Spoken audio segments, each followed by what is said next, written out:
Okay. Test. All right.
The views expressed and the opinions given by the individual host, guest, random reptoid, or chupacabra may not necessarily reflect those of AM 950 Radio, its affiliates, or its sponsors. Now, it's time to step into the unknown.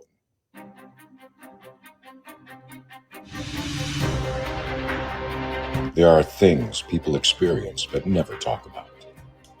A shadow moving in the corner, flickering of the lights, a disembodied voice. We invite you to talk with us. Share your story, share your experience, because this isn't just your story. This is our story. This is Ghostbox Radio with Greg Bakken. And this is Ghostbox Radio on AM 950, where every night we talk about the paranormal, ufology, Bigfoot, and so much more. My name is Greg Bakken. Thank you very much for joining us on this wonderful Monday morning. And okay, I have to ask the question. I'll ask my guest in a second as well.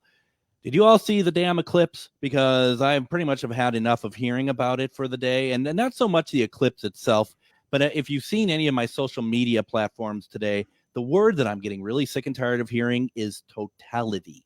I have had enough of hearing the word totality. I've never heard. Here's the thing. I am somebody who is, I think I live under a rock, and people have been telling me that's the word that they've been hearing alongside the eclipse their whole entire life. I have never heard that until this eclipse was coming through. So I'm just like sitting here like, okay, whatever. And I think my mistake was I was watching the Weather Channel, which I love to watch in general because I love weather. I love all that stuff. But they used it so much, and I kind of had enough of it. So that's my gripe for the moment. And the only thing that's going to get me out of this funky mood is talking about Bigfoot, and I am extremely excited. I'm so excited, actually, when Chester Moore had agreed to come on my program. It's been a while since we talked about it, so it's been really, I've been very fortunate that he agreed to do so. Chester has worked as a wildlife journalist since he was 19 years old. He is editor-in-chief of Texas Fish and Game, host of More Outdoors Radio on News Talk AM 560, KLVI, host of Higher Calling podcast, and author of 15 books on fishing, hunting, and wildlife. He has contributed to Sports Afield, Deer and Deer Hunting, Tide, In Fisherman, Ducks Unlimited, Delta Waterfowl, Gulf Coast Fisherman, Hunter's Horn, Game Trails, Animals and Men, The Bonefish and Tarpon Trust Journal, and many more that has appeared on numerous wildlife television programs, including National Geographic's When Sharks Attack. He has won more than 200 awards for writing, photography, radio, and conservation. He is host of Higher Calling Wildlife and Dark Outdoors podcasts. He hosts the highercalling.net and gulfgreatwhites.com blogs. He and his wife, Lisa, are the founders of the Kingdom Zoo Wildlife Center and it's Wild Wishes and Higher Calling Wildlife Programs. Chester, welcome to Ghostbox Radio. Glad to be with you, man. It's appropriate time of night for a show called Ghostbox Radio. So let's have some fun. That's kind of the point. The one thing that we don't even put in your file, you haven't put in there, is one of the things that we're going to be talking about tonight. And that's your newest book, Bigfoot South. And that is, that I suppose that's apropos because you had mentioned prior to it that, as much as you are a part of that community, and you certainly are, it doesn't overrun the overall work that you're doing. No, and it's part of what I do. It's fun, but I'm in the outdoors business, the media business, and I write about things that pay the bills. And I also have just a bajillion interest in the great outdoors, and just the Bigfoot topic's one of them, and it's a fun one. And, we're going to get to Bigfoot here in a second, but, you're, very much so. You said that the bigger outdoors it's such a big part of your life. Mm-hmm. What is it? Can you even pinpoint or have an idea of what is it that it just excites you so much? It's going out into God's creation and just seeing beauty and majesty. And, you go out there and you're in the mountains and you see the snow-covered peaks and the Alps, and you look above the tree line, there's bighorn sheep or mountain goats, or you hear a sound in the distance, and you're like, what is that out there? There's always something that compels you to go further. And for me, it's the encounter. It's being there in a beautiful or maybe even a spooky place like a swamp, like by my place here. Sure. And there's something beyond the tree line calling out. What is it? What lives out there? To me, it's like an eternal mystery, what's out there. And I just like to go out there and find out what's out there. So I just want to encounter the creation and the opportunity to see the things that I saw like in Sports Afield magazine growing up, looking at a bull elk or, looking at a black bear or a grizzly or seeing a great white shark in the Pacific. Just seeing those images come to life in front of me is an eternally inspiring thing.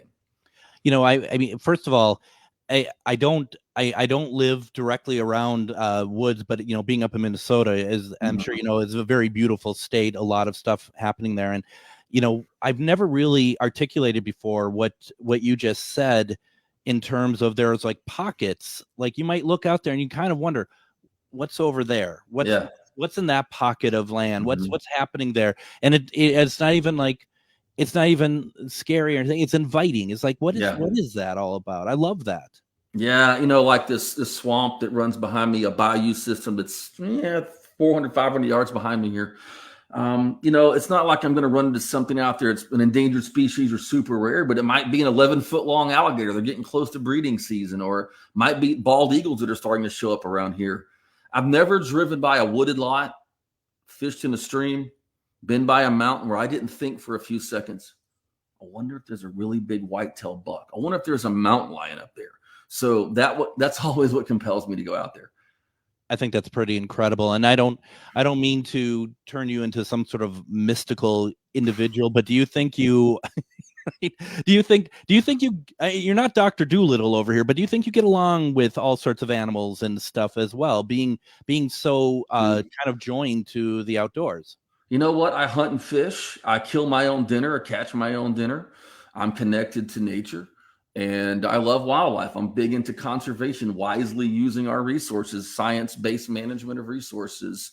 I just think that I understand nature pretty well. The parts that we don't understand, I have an inherent, I think, understanding of it. But I think the deeper part of it is just the appreciation.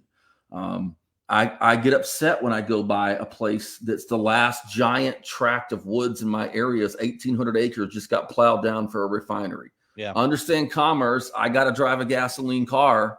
But at the same time, I'm a little sad because this last piece of wildness where my house is gone.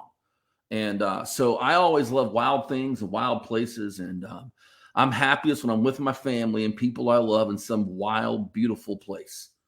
And I also like the idea that if need be, you can take care of yourself. Yeah, man. If you listen to my Dark Outdoors podcast, you'll understand why I'm a big proponent of the Second Amendment, taking care of myself.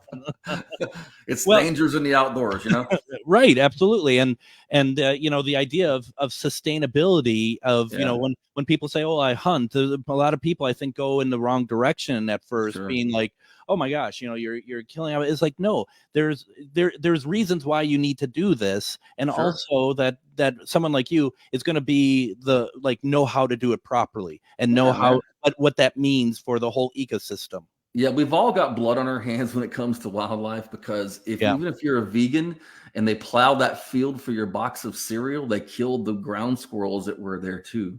So I just try to look at nature as like, let's do what we can to keep it going for things like elk that are behind me here on the wall, or something mysterious like this whole Bigfoot and this Bigfoot South thing. Like, I would hate for all these places to be gone before we solve that mystery. But don't you think if they're all gone, it'd be harder for Bigfoot to hide and it's easier for them to find, right? I think if we get to that level, everything will be gone. You know what I mean? So let's talk about that a little bit about Bigfoot South. And I think to myself, there's certain areas of the country that I really want to talk about sightings of Bigfoot and whatnot. Minnesota, but also down in Texas. This is like these are like perfect areas. Down south is a perfect area. What you wrote this book that just came out, Bigfoot South, and you can get the book on bigfootsouth.com. Yep. Right now, you can go to bigfootsouth.com, order it, and get a free Bigfoot South decal as well. And it's like you said, it's the Bigfoot phenomenon investigated basically below the Mason-Dixon line, and including here on the western tier in Texas and Oklahoma and Arkansas and Louisiana and all the areas, the Arklatex where I am, and into Florida. And I try to cover every state a little bit. There's a whole lot of Lone Star State in it. I'll say that much. Yeah. Now, when you were younger, getting in, when you're a child getting into this, and I'm assuming family brought you in to the lifestyle that you are now part of. How soon did it take for you to suddenly be interested in the idea of Bigfoot? Really early. I mean, I'm 50, so I grew up in the early. I was born in 73, so like I was 7 years old in 1980. So that 7-year span, there was an unbelievable amount of stuff on TV about Bigfoot. You had Marty and Sid, the Croft brothers, Wild Man, Boy and Bigfoot. You had, the $6 Million Man when Andre the Giant was playing Bigfoot. And then my dad had a copy of the Argosy magazine, which was like a men's adventure magazine with the Patterson Gimlin pictures in it. Yeah. And I saw that, and then I end up seeing The Legend of Boggy Creek getting on early cable, getting wheeled to the Texas Children's Hospital for surgery. And those things made me really interested in the topic, and particularly Legend of Boggy Creek, because I was a smart little kid, and I went, man, they talk about Bigfoot like being in California and British Columbia, but hold on a second. If you look at this map, Arkansas is right here. South Arkansas is on that, almost on like the Texas, Louisiana, line on both states, and that's like right by me. So that really got me interested. And that was all the media, and just knowing that that there's mysteries that we haven't solved yet, and why wouldn't there be? I mean, it made sense that why everybody be lying about this? When you were younger and you figured that there was this mystery about Bigfoot and eventually other cryptids, do you feel like we have made any distance on learning more about these creatures, or do you feel like it's been relatively stagnant? Like, do you think we should be further along? That's a great question. We probably should be further along, and we may be way further along than we know in terms of official information on this. But there are people that have done great work. I go back to forefathers. Journalistically, John Green, if you ever read Sasquatch, the Apes Among Us, the greatest Bigfoot book ever written or probably ever will be written, he didn't have the net to search, though. There wasn't a database for the BFRO or GCBRO. He interviewed folks at their house. And then you had John Green launched into guys like, who read his stuff. You like Grover Krantz, who was a scientist. And now you have Dr. Jeffrey Meldrum. And you have my friend, Dr. John Bendernagel, who passed away. So they've made some strides, especially in the area like footprints and all that kind of stuff. I think there has been a lot of strides made. But the bottom line is, until science admits or there is a specimen someone can view this won't be satisfied in terms of scientific curiosity. Now, if you ask researchers like myself, do we know a few things about these critters? We would probably say, yeah. But it's still up to debate because there's been no official scientific recognition of them. No, it's really interesting to see how how it goes, and the fact that we don't seem to be able to find this, but I also get frustrated with people who have logical ideas, and it's air quotes for those on the radio, logical ideas why you can't find these Bigfoot, because they don't understand animal life cycle, say, as you do, for example, and that there is a big difference there. Yeah, here's the thing. So in Bigfoot South, I do a thing where I break down something Grover Krantz wrote years ago. Grover Krantz, who was, he was a professor in anthropology, and he figured that in the Pacific Northwest of British Columbia down to Washington, Oregon, California, there would probably be about one every 25,000 acres. He based that on some bear numbers and things, and said if there were any more, there would probably be quite a bit more sighting activity. Any less, it'd be hard to have sustainable population. So I took that and transposed that into the whole country and gave an idea about numbers. And you look at numbers of states, you might go, my God, that's a lot. Well, I forget what Texas's is in my book, because it's been a while since I actually wrote it, but it's in the thousands, a couple of thousand maybe, or whatever it was. And here's the crazy part about that. We have 6 million whitetails in Texas. And yet a hunter can go on a stand in an area that has a deer for every 20 acres and never see one an entire season. So another thing is, people ask about bodies. Why not finding a body? These are obviously, if they're real, and I believe they are, primates. Primates are long-lived animals. Chimpanzees in the 60s, So if you have a long-lived animal with a low population density, the chance of finding a carcass in the woods is nil. And the other part is different levels of decomposition after animal preying on them and things like that. Most people, believe it or not, are not walking around the woods looking at a smelly old decomposing carcass and going, I could solve a great scientific mystery. They walk past it and they're done. They don't think about it. So unless maybe they saw the feet or the head, the skull, probably wouldn't trigger anything to most people. No, absolutely not. Why don't we go ahead and do this? Let's take our first break. Yep.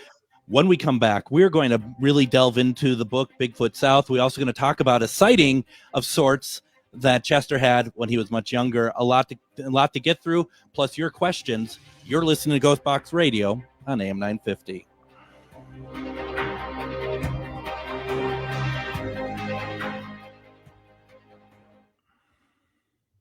Need a stone to change your luck or break a curse? Try Larvikite, known for its hex-breaking powers. Need an herb to repel negative spirits? Try Rue, used to repel demons and jinn.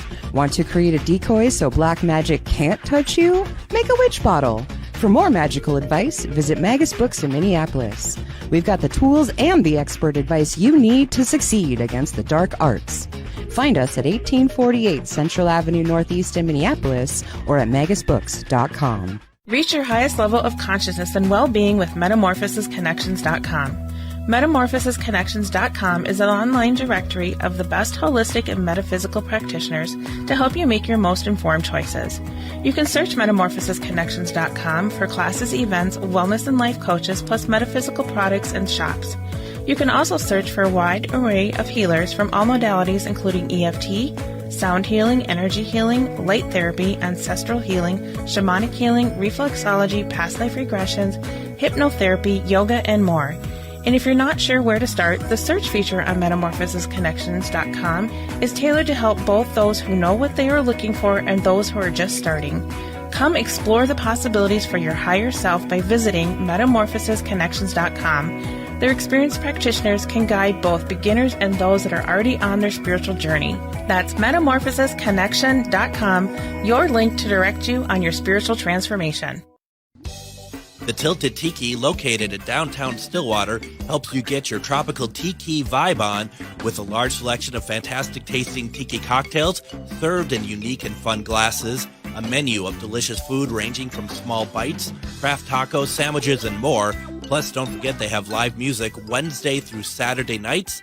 Located in downtown Stillwater, the Tilted Tiki is your tropical relaxation restaurant in Minnesota. Visit thetiltedtiki.com. Greg Bakken here. I've told you about the out-of-the-world roast beef sandwiches at Maverick's Real Roast Beef, but I haven't told you about their Philly steak sandwiches, turkey bacon avocado sandwich, BLT, crispy chicken, fish sandwiches, brisket, or pulled pork. Okay, you get the idea. They make a lot of delicious food to the same standard as their famous roast beef sandwiches, and now I'm starving.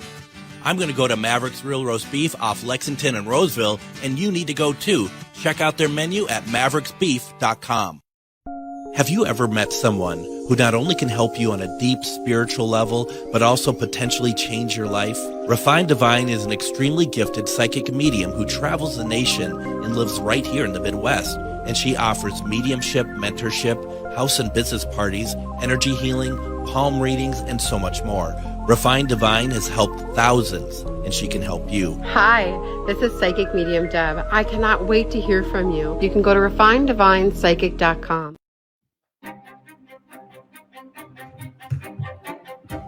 And as a reminder to everybody, this Wednesday, April 10th, we're going to have live readings with Psychic Medium, Refined Divine. That will be for people to call in as well as put their questions in the comments. Once again, that is coming up this Wednesday. Tonight, we are talking with author Chester Moore. We're talking about his new book, Bigfoot South. We really haven't been talking about your new book, though, Chester. We need to get into that right now because I know that there's a lot of people who would like to know what is going on with that book. A lot of Bigfoot fans out there. What's the book about? We talked very little about it.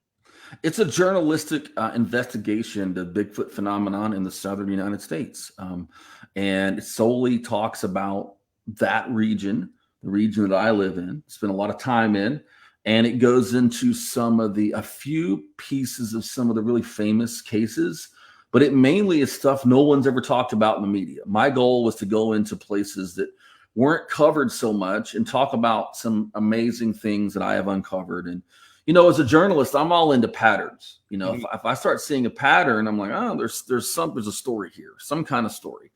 And on the cover of the book is you'll see a little sign, and there's a car, and there's this ghosted in gray looking Bigfoot head. And that's kind of the thing that turned me into really investigating this in terms of for a book. It was because there's a stretch of highway in southern Newton County. It's about 25 miles north of me here, and in Texas and the Louisiana line. And I had someone report to me, this would have been 23, 24 years ago, of seeing a gray colored Bigfoot cross in front of this particular road sign that said Nichols Creek. Well, that was very interesting, especially they said it was gray. They were adamant this was a gray, like a Spanish moss colored gray animal. Sure. Well, like a year later, I get another report from someone, this is pre-social media, someone seeing a gray colored Bigfoot cross in front of the Nichols Creek sign.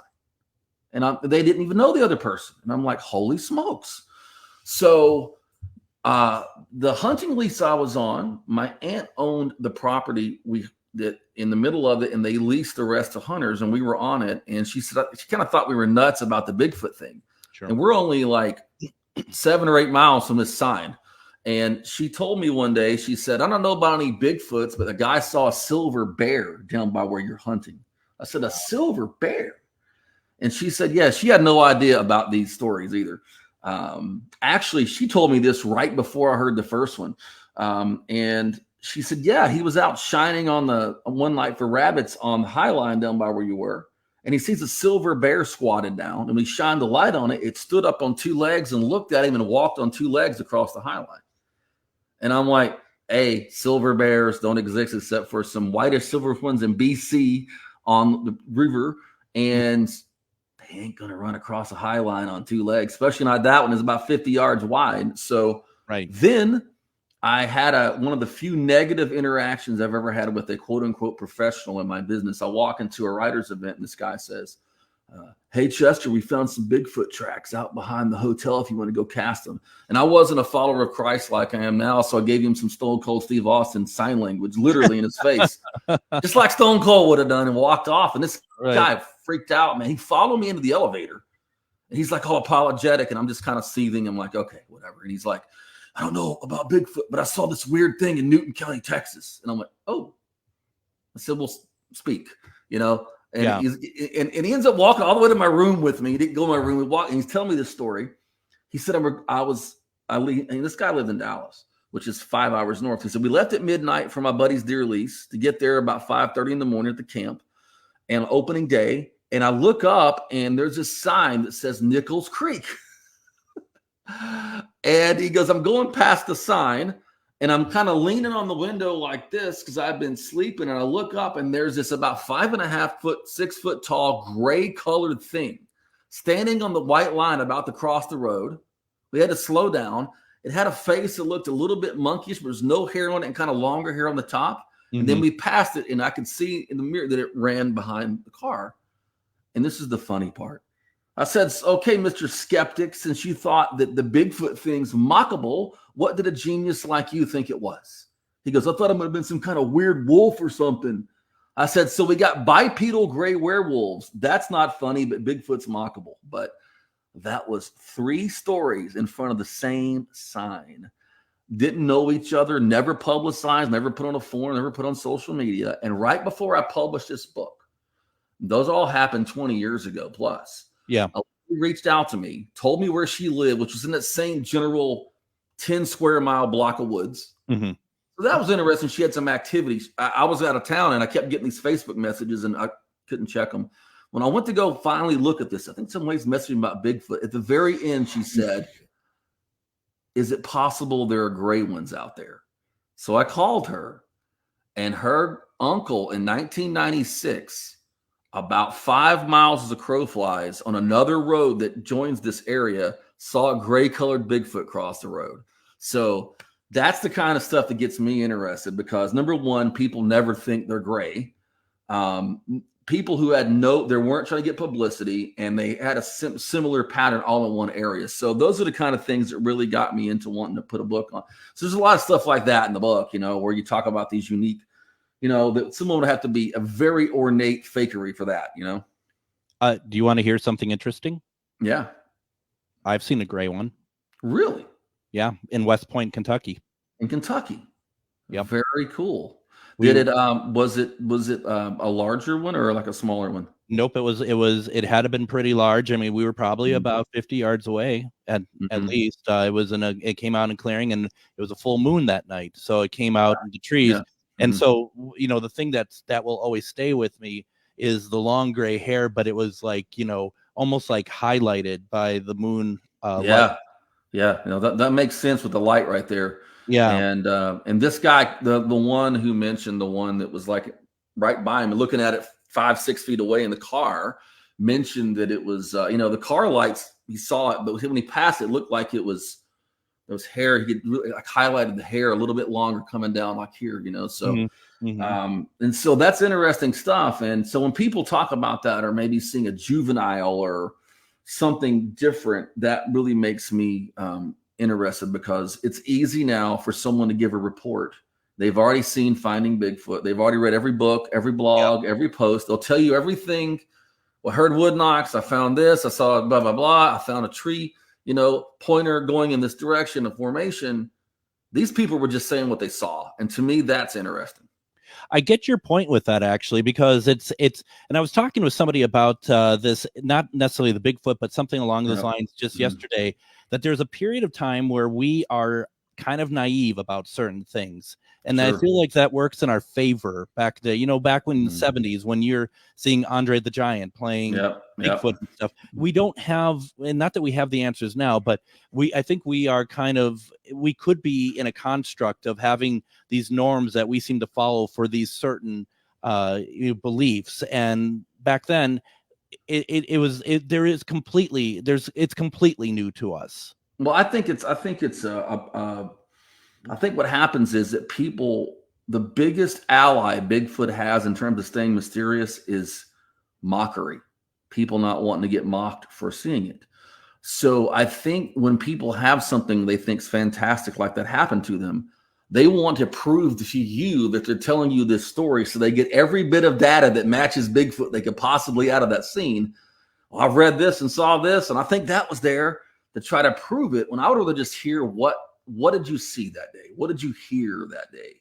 Absolutely. And then let me pick the information out of you instead of you setting it up for me. I think let me just deduce it from you, because I'm not going to, I'll never ask, did you find a limb formation?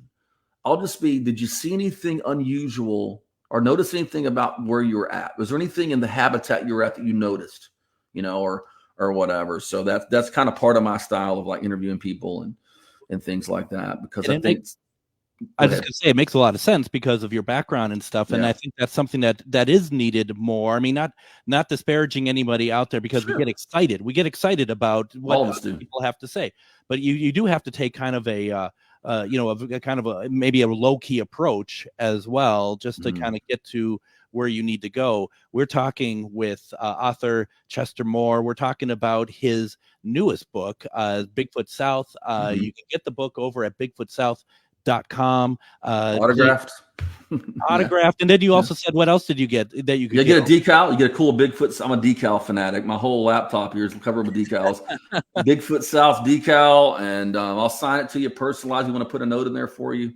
And I'm really excited to have the book out and tell there's even a few spooky stories in there, which is always a lot of fun. So we're going to go over to the comments here real fast and banter with Richie B. He says, what's your concept on tree structures? So I just mentioned that because, when I first got into this, I never remembered reading much about that in early Bigfoot works. Worked with some Southern researchers, Jim Lansdale, Bobby Hamilton, and different guys early on, Craig Woolheater, and they would mention a few of these things. And I will tell you this, I have seen some really strange looking like pointers, like where it looked like a tree, a young pine tree was pulled up and put a certain direction in the fork of a tree. And then you go another 100 yards, there'd be another one to point in the same direction. So I don't know what they are. I have never seen one. I don't know anyone who's seen one being made, but my opinion is this: I'm less likely to believe the ones photographed now, because there's an entire generation of people who could put that in there and make that up. It's really easy to do. But I think there's something linked to this phenomenon. And the only thing I can say I've found as a pattern on that it seems to be related to travel, trails. Sure. Because where I've found tracks before, and they're always on a really obscure, you like have a main game trail, but you'll have a little trail where there's no hard hoofed animals moving on it, but the grass is pressed down. Little impressions. And I've found some things pointing in that direction numerous times. So I've kind of thought if they are related to the phenomenon, it's linked to travel. That's kind of my thoughts on that. Now, when you mentioned that, that it's easier for them to make it now. Are you talking about the fact, like, if you're not seeing it, are you talking about being replicated, like from the picture side of it, like augmented? Yeah. I mean, look, like someone could come. That's easy to fake. So if someone were putting pictures out there, because here's the thing: we got these devices and we got social media accounts. We got people trying to make a living as Bigfoot researchers, and you can't, they got to find stuff all the time. So it's easy to go fake that. They could just go put a tree here, no one knows. So when I wasn't hearing about this on every show 20 years ago, it was more easy to believe and photograph that. Now that's a piece of evidence I got to go, maybe, not disparaging anyone in particular, but those don't impress me so much, honestly. It's been interesting. Like I said, if I think it's rated anything, it's travel corridors, perhaps. Understood. Because I'm loading up a picture of one that we got on our investigation that we had talked about the place. I'll put it up here real fast. Sure. This is what we saw in one of the places. And I don't know. I mean, the people that we went with, I find them pretty credible. But I mean, I think it's a very interesting thing about, the one thing that I find interesting is like the curvature of trees, like just bending trees. Yeah. I mean, I've seen similar type things. Probably the more interesting ones I've seen, where I've seen trees that were like pulled up, smaller trees pulled up. Mm-hmm. And not chopped or cut, and stuck, several of them in like in the fork of a tree, pointing a certain direction, things like that. And there's weird stuff. I don't know. I don't know anyone who's ever seen anyone doing this. So that's the hard part about it. You can kind of deduce if there's a footprint on the ground that's 15 inches long, it's either a Bigfoot track or a fake Bigfoot track. I don't know what that is, but my theory on what I've seen kind of seems more around travel corridors. So that's the best answer I got. That's interesting. Yeah. Yeah. I like that. It's so interesting to be able to kind of share thoughts and perspectives Sure. on this, because Yep. there is all sorts of Mhm. different things to it. And to your point, until we are able to find some of that, stuff that we can share with everybody at the same time, Yep. we're all kind of living in the same, like a banter. Richie, for example, he says, I'm in Massachusetts. I've had a decade plus of interaction on my property. Took me a decade to even talk about it publicly, but I've documented it as I've gone along. I haven't seen it, but I am certainly never going to dismiss it. Sure, right? exactly. Yeah. And the thing is, keep on doing that, because if there is disclosure, the information that we have will be valuable once disclosure, if that ever happens scientifically. The citizen scientists can now contribute their anecdotal experience, evidence, and things like that. So keep on keeping on, man. Yeah, no, I mean, that's the exciting thing about it, and it wasn't up until about a year ago I really dipped my toe into this world. I mean, I've been very curious about it. I've researched it, but actually being out there in the woods and stuff, and it's a different game. I mean, it really is something very different. And you being someone who has grown up out there, you're going to know stuff that I have no idea about, such as the sounds that animals make out there. That's a huge one. I played something. Do you know who Robert Robinson is? So I played him something once. I thought I saw on a site that's like screaming Bigfoot. And he's like, that's an eagle.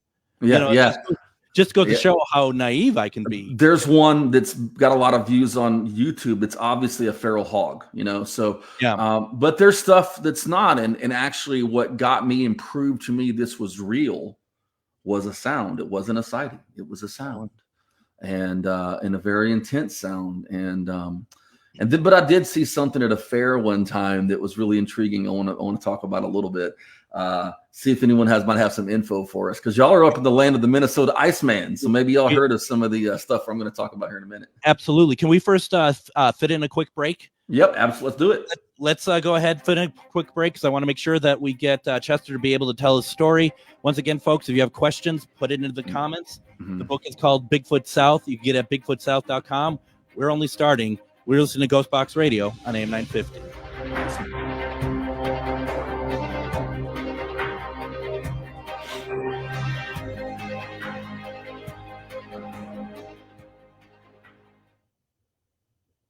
Are you one of thousands of individuals who know you have psychic abilities but don't know how to tap into your higher self? Refined Divine is an extremely gifted psychic medium who offers classes that can help you reach your goals. Refined Divine holds classes Monday and Thursday at her 2 locations and via Zoom. Classes consist of manifestation, learning psychic abilities, shadow work, and healing trauma. Refined Divine has helped thousands, and she can help you. This is Psychic Medium Deb. You can go to refineddivinepsychic.com. Greg Bakken here. Like you, I love good, fresh, delicious food. So I want to tell you about this treasure in Roseville called Maverick's Real Roast Beef. Maverick's has the best roast beef sandwiches I've ever had. Made fresh every order. Add fries or onion rings dropped in the fryer when ordered, and you have a winning combination. Maverick's Real Roast Beef has a lot more than roast beef, so check out their website, mavericksbeef.com, or check out their restaurant on Lexington in Roseville. Did you know that spiritual awakening is not all love and light? Surprise! Inner demons, ego deaths, and tower moments are on the horizon. But while life might hand you some harsh lessons, we've got the antidote to soothe your weary soul. Why not try a dragon's blood bath or schedule a Reiki aura repair? With books, herbs, talismans, candles, and more, we put the Shazam in shadow work. Visit Magus Books at 1848 Central Avenue Northeast in Minneapolis or magusbooks.com. The Tilted Tiki, located in downtown Stillwater, helps you get your tropical tiki vibe on with a large selection of fantastic tasting tiki cocktails served in unique and fun glasses, a menu of delicious food ranging from small bites, craft tacos, sandwiches, and more. Plus, don't forget they have live music Wednesday through Saturday nights. Located in downtown Stillwater, the Tilted Tiki is your tropical relaxation restaurant in Minnesota. Visit thetiltedtiki.com. Reach your highest level of consciousness and well-being with metamorphosisconnections.com. MetamorphosisConnections.com is an online directory of the best holistic and metaphysical practitioners to help you make your most informed choices. You can search MetamorphosisConnections.com for classes, events, wellness and life coaches, plus metaphysical products and shops. You can also search for a wide array of healers from all modalities, including EFT, sound healing, energy healing, light therapy, ancestral healing, shamanic healing, reflexology, past life regressions, hypnotherapy, yoga, and more. And if you're not sure where to start, the search feature on MetamorphosisConnections.com is tailored to help both those who know what they are looking for and those who are just starting. Come explore the possibilities for your higher self by visiting MetamorphosisConnections.com. Their experienced practitioners can guide both beginners and those that are already on their spiritual journey.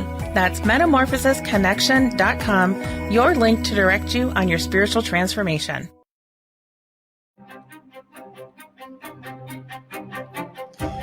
You know, if you have nothing better to do this weekend, even if you do have better things to do this weekend, come on out to Brainerd. It's going to be the Brainerd Psychic Paranormal Wellness Fair, and I'm going to be out there at the Arrowwood Lodge this weekend. It's going to be Saturday the 13th and Sunday the 14th, and I'm going to have a table there. I'm going to be talking about all sorts of great paranormal stuff. I'm also going to be speaking both Saturday and Sunday, and it's going to be a great conversation. There's also going to be people there to talk about cryptozoology.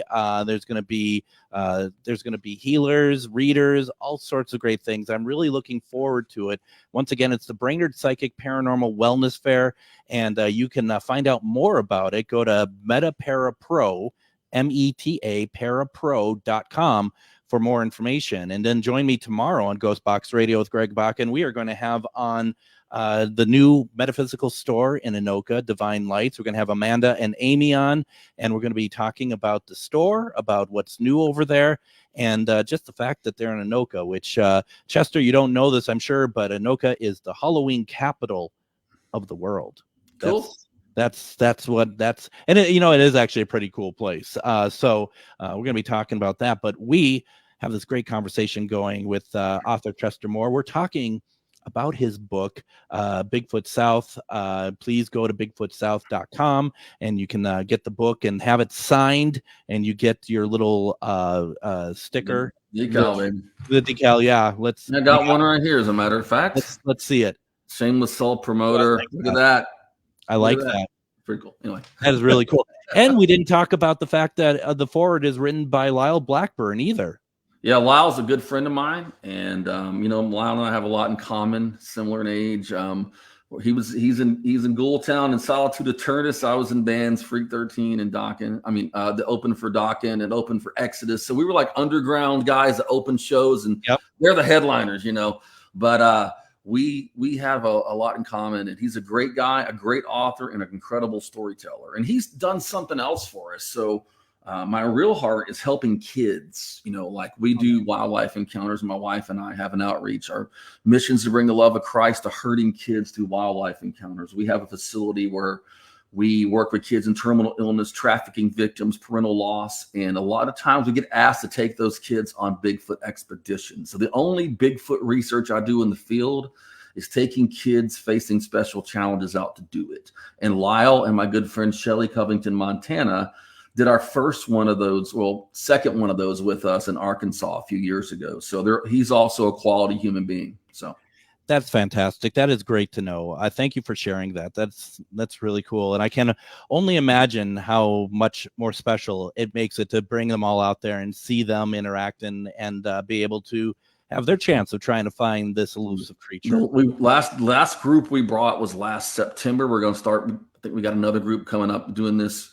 We do animal things every weekend pretty much, but the Bigfoot thing kind of comes periodically. And they did a whoop that sounded pretty convincing, and the whoop was responded to by a wood knock, and that wood knock was responded to by one on the other side of the clearing from us within about 5 seconds. And those kids about jumped out of their skin, but they left happy. And if I'd have heard like one distant whoop that night for the kids, I'd have been happy, because you can't make results up, and so it was a lot of fun. So if you know of a kid facing special challenges like I mentioned, you can message me, go through BigfootSouth.com. You can message me, it goes directly to me, and maybe we can find a way to give them some special Bigfoot stuff. And I got to mention this. I am speaking at the Monster Festival coming here at the end of the month from my good friend Craig Woolheater. Also going to be speaking on August the 10th at Tennessee Wildman Cryptid Con over there, my good friend in Tennessee with my buddy Randy Hutchings. But Craig Woolheater, who does the Fountain Monster Festival as well as he does the Texas Bigfoot Conference, always allows us to bring our families in. So we'll bring a family each event. They get to come in free of charge and be part of that. So I'm also happy to partner with people in the Bigfoot community to help kids that need a boost. So, that is fantastic. Well done. Thank you. Thank you so much for doing that. That's amazing. And to your support group and the people who help you with it, all of you. Thank you. That's amazing. Appreciate it, man. It's a joy in my heart doing that kind of stuff. And that's what it's really all about. And, it's just a ton of fun. I'm working on a project now called Wild Man of the Woods. My good friend Paul Fazinski and his buddy Seth Geib are producing these incredible documentaries. They got one about Salt Fork up right now, and they got one from Amy Boo up, a researcher Amy Boo up, and we just filmed one in Texas. And I'm the narrator and helping a little bit on writing Wild Man of the Woods. Check that out. A lot of fun. But, when I was doing the Wild Man of the Woods commentary, the narration on the first one, I was wrapping up the Bigfoot South stuff, and it reminded me of something I've never forgotten about, but I never put it in the context of the book. Sure. That was this body I saw at the South Texas State Fair when I was a kid. I don't know why I didn't put it in earlier works. I've got little notes written about it all over my archives, but when I was, and the reason I want to bring this up, it's the fun, but you guys are in the land of the Minnesota Iceman, so I have to mention this out there, right? Yeah. It was 83 or 84. I don't remember. I've slept a little since then. It was one of those 2 years because I remember I was into heavy metal already at the time. That started in 83. So I was pumped because they had all these metal bands playing there at the fair. And they had a big, it was a large trailer, and it had, for then, pretty high-end graphics of like Patterson-Gimlin creature. Is this a real Bigfoot body? And you walk in, there's this like probably 6.5 to 7 foot long thing laying there. And I remember it being a male and being very anatomically correct. Well endowed, huh? It was. I don't know where you're going with this, so I just remember it being weird. I'm like, if they fake that, why do they spend so much time on it? But but I remember it looking different. And here's and I talked to my mom about that because I drug her into this thing. I was like 10, like 5 times that night. I kept going back. She's actually quoted in my book. I interviewed my mom about it. And what she said was, it's either a body of a Bigfoot or it's just a really well done fake. Probably that's what it was. Mm-hmm. But it wasn't like the one where the guys froze the Chewbacca costume and put it on for sale for $50,000. This was done by a taxidermist. Yep. Or it was a real thing. So I'm looking at the South Texas State Fair in 83 or 84. The money they spent on this thing, they had to go to multiple places. So if you remember a Bigfoot carcass allegedly being in any kind of fair, carnival, or sideshow in the early to mid 80s, please email me through BigfootSouth.com. I'm looking for more information on that. I would love to track the owner of that down or relatives of that down. That's in the book. But I would like to track the people with that down. If there's any stories, if I can find any origins of that. Have you spoken to the MNBRT folks up here? No, I have not. Mm-mm. I can pass along some names to you if you like. And yeah, that'd be great because I'm just wanting to find more people that might maybe closer to my age and might remember seeing something like that, or there might be a name that pops up I could talk to. So that's kind of a side investigation came out of my book.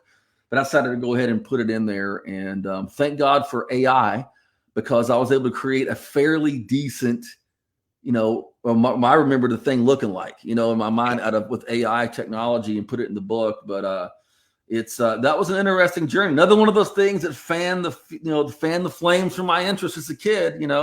I was like, wow, that's pretty cool. That is really cool. And the fact that, I bet if you were to see pictures of it, I bet it would not look very far from your memory of it. If I could print my mind, I can tell you exactly what it looked like.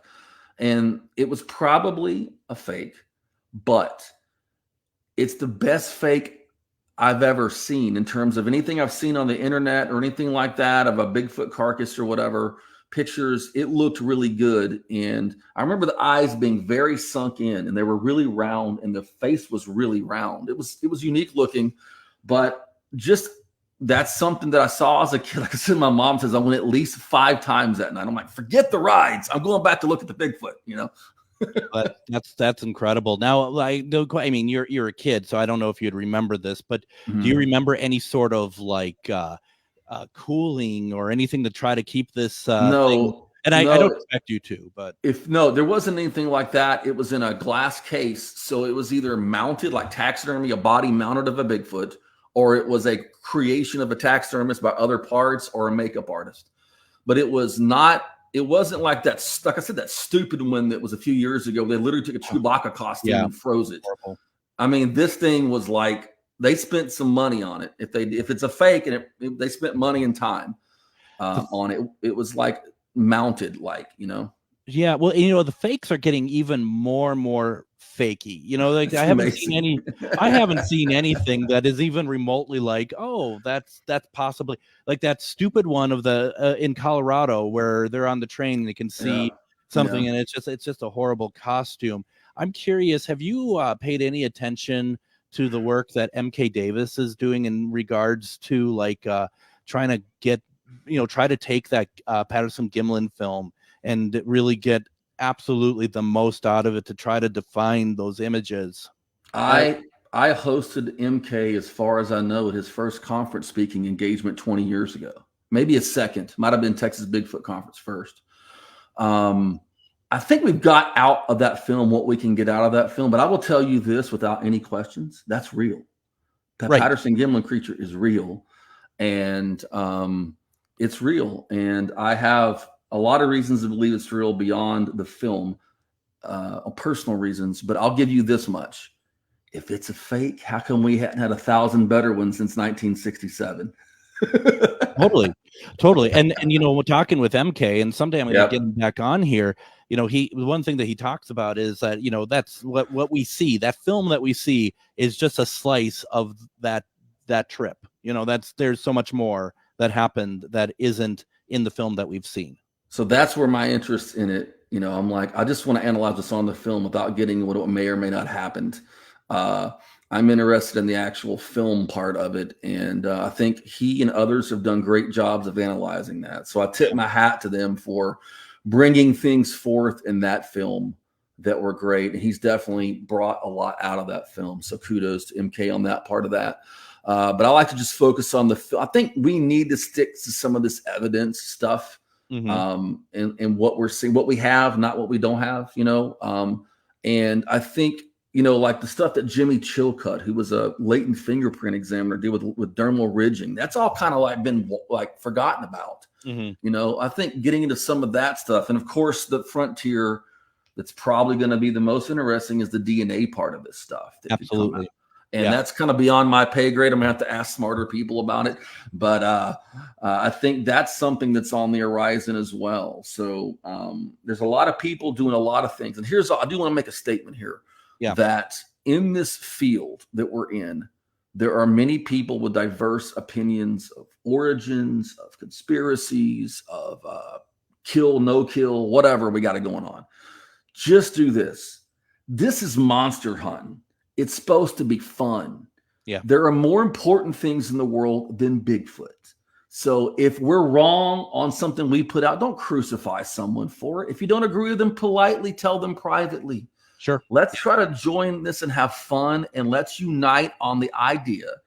Instead of putting negativity toward whatever, let's put positivity towards saving habitat of wildlife and most likely saving Bigfoot habitat at the same time. Because there are, you know, a lot of people that I disagree with on stuff, but I consider friends in this, because guess what? None of us are Bigfoot experts. No. And I think that's very well said. Got some questions and comments, but we have about a minute left. So I think I can only get to one. I'm going in the order that I received them. And Rich asked the question, do you think Bigfoot to be a different species of ape or something else altogether? Everything that I have seen or heard in my own personal research points toward some kind of primate, ape-like. I don't know, but I'm thinking higher into Class A primate type thing. It seems to be some of the behavior matches more chimpanzee and orangutan, and I've even vocally howler monkeys, which is interesting. So, Absolutely, and that's the exciting thing about it is like someday. Do you think before we go? Do you think we're close enough that do you think you're going to see one come out publicly within your lifetime? Very, very. I'm living for a long time. So yes, and think about this. We've had very much soft and now pretty much concrete UFO disclosure. Yeah. So if that can be disclosed, how far behind would this be? That's my question. Yep. Absolutely. Chester, I hope that you come back on sometime because I'd love to, man. This was a lot of fun. And once again, folks, the name of the book is called Bigfoot South. You go to bigfootsouth.com. You're going to get a signed book. You're going to get a decal. You're going to get a wealth of knowledge and a wealth of investigating on the subject as well. Chester, thank you so very much. I mean, this has been a lot of fun today. I really enjoyed this. Thanks for having me on, buddy, and thanks for doing a good job of getting people on to talk about interesting stuff. And I hope people enjoyed the night. And contact me at bigfootsouth.com or go check out the Fought Monster Festival on Facebook and come see me there. Absolutely. Chester Moore, once again, go to bigfootsouth.com. Tomorrow, we're going to be back with Divine Lights and then Refined Divine Wednesday. Everyone, have a great evening, and we'll see you tomorrow.